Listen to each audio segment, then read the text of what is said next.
On this episode, we'll talk about protein on your first few days after surgery, complications in Mexico, and carbonated beverages.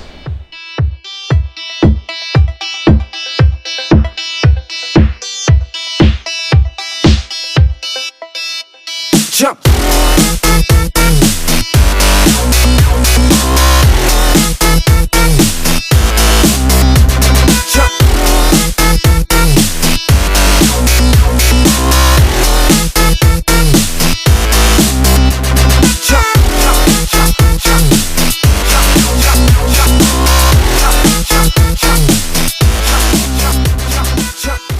Welcome to episode 5. We are in the magic room. This is where it all happens, and I'm here with a very special guest. We have Susan here, who is visiting us, your coordinator.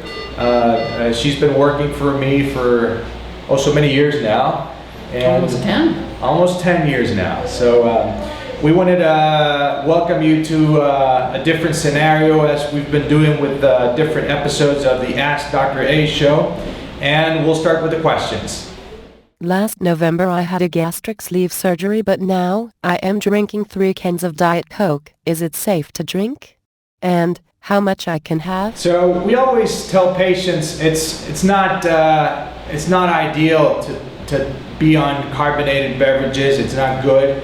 The gas always irritates the sleeve, so you want to try to avoid all this. Is it safe? Yeah, it's safe. It won't cause any issues to the sleeve, unless you may have some episodes of gastritis or inflammation, but of course we always try to avoid it. So drinking 3 cans of Diet Coke, I wouldn't recommend it. It's not a good eating habit. You may want to stay away from it, and maybe switch it with maybe some tea, maybe some water, Crystal Light, etc.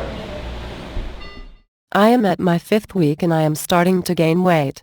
I don't know if that is normal or if I should talk to my doctor about it. Well, it's not normal to have a weight regain at 5 weeks post-op. We may talk about weight regain some years down the road, but 5 weeks, I would definitely check with your doctor.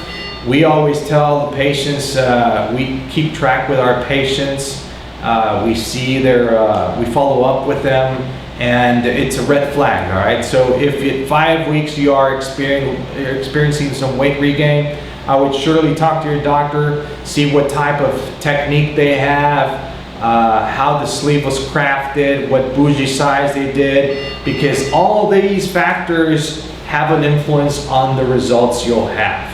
And of course, the possibility of having this weight regain. Sound good? Mm-hmm. All right. What happens if you have your VSG surgery in Mexico, have complications, but you live in USA? All right, so talking about complications in Mexico. And we get this question a lot. Yeah, so this is a frequent question. What happens if I get a complication and I go back to the States, and then what happens, right? So I always back my work and offer a guarantee, and make sure that you're going to be just fine. And if anything happens, you can always we can always see you back, and we don't charge anything extra. We take care of you, but we always keep you here 48 hours, which is where major complications may arise. That's the reason patients stay here 48 hours. Patients may be a little bored. I prefer you're a little bored, but you stay here. We check on you and make sure everything's good up to the day you're discharged that morning. Otherwise, we don't let you go. So we make sure you go home safe and good. All you have to do is keep it on that liquid diet phase and follow up with us, and everything will be just fine. But for other doctors, I can't say much about, because not everybody offers the guarantee that we offer, or not everybody has the same contact that coordinators, doctors have with the patients. All right, so I would check with your doctor, and that's the way we manage our patients and our practice. So make sure you look into these details.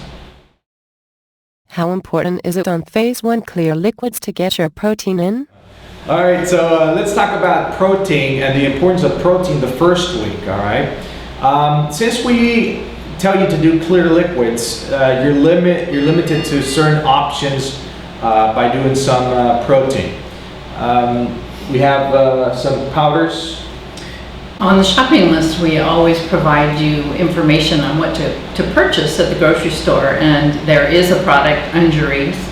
Everybody's taste is different, so some people tolerate it and some people don't, but they have a chicken soup and a whey protein that you can use that first week to get in your liquids. There's also Isopure or some of the other ones that will mix well. Yeah. You also have the option of doing the protein shots, the protein bullets.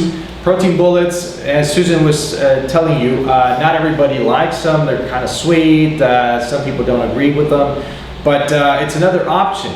The other option you can do is some broth. Broth has some protein. The flavorless protein powder that you can mix with juice and some other liquids are options. But you don't have to focus that much on protein the first week. I want you to focus on hydration. Keeping yourself hydrated is the most important thing on the first phase 1, first 7 days. After you jump phase 1, you jump to phase 2, which is full liquids, where you can incorporate, of course, the protein shakes, regular shakes, protein powders, and all this stuff.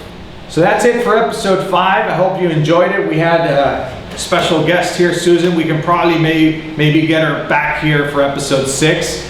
And don't forget to subscribe. Send us your questions with the hashtag AskDrA. If you don't use the hashtag, there's no option for us to pick it up. Twitter, Instagram, Facebook, and YouTube, all right? So AskDrA is the hashtag.